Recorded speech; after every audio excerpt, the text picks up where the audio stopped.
আসসালামু আলাইকুম। আমি নাসরিন আপনাদের সাথে আছি। আজকে যাব কক্সবাজারের অন্যতম দর্শনীয় স্থান ওয়াইন্ড টারবাইন দেখতে। সো চলুন যাওয়া যাক।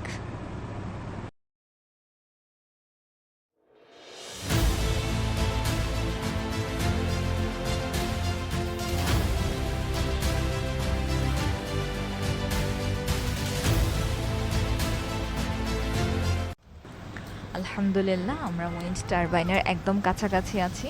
এখানে পথিমধ্যেই আপনারা একটা সুবৃহৎ কাঁকড়ার প্রকল্প পাবেন, যেখানে বাণিজ্যিকভাবে কাঁকড়া চাষ করা হয়। আর এখান থেকে উইন্ড টারবাইন একেবারেই কাছে।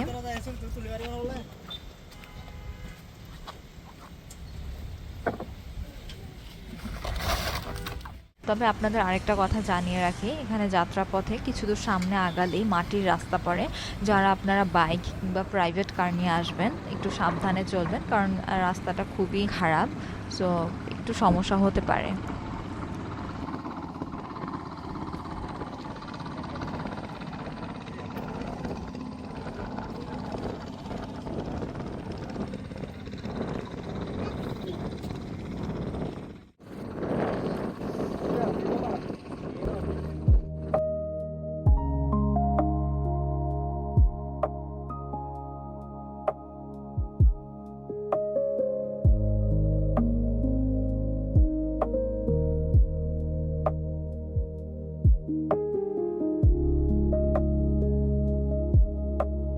উইন্ড টারবাইন কিংবা বায়ু বিদ্যুৎ প্রকল্প, এটা কক্সবাজারের একমাত্র সুবৃহৎ উইন্ড টারবাইন, যেটা কিনা সমুদ্রের বাতাসকে কাজে লাগিয়ে নবায়নযোগ্য বিদ্যুৎ উৎপাদনের জন্য সরকার এই প্রকল্প হাতে নিয়েছেন।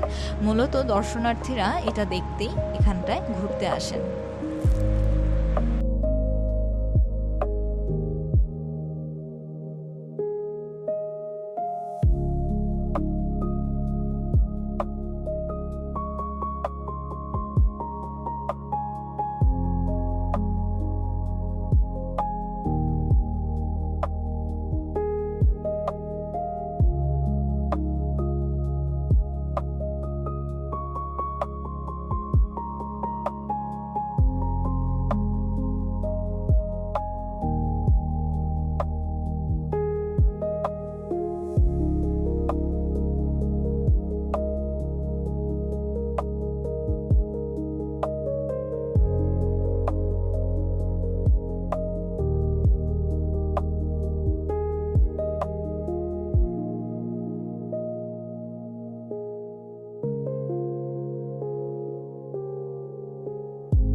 তো দীর্ঘক্ষণ এখানকার মনোমুগ্ধকর সৌন্দর্য উপভোগ করবার পর আমরা আবারও হোটেলের উদ্দেশ্যে রওনা হলাম।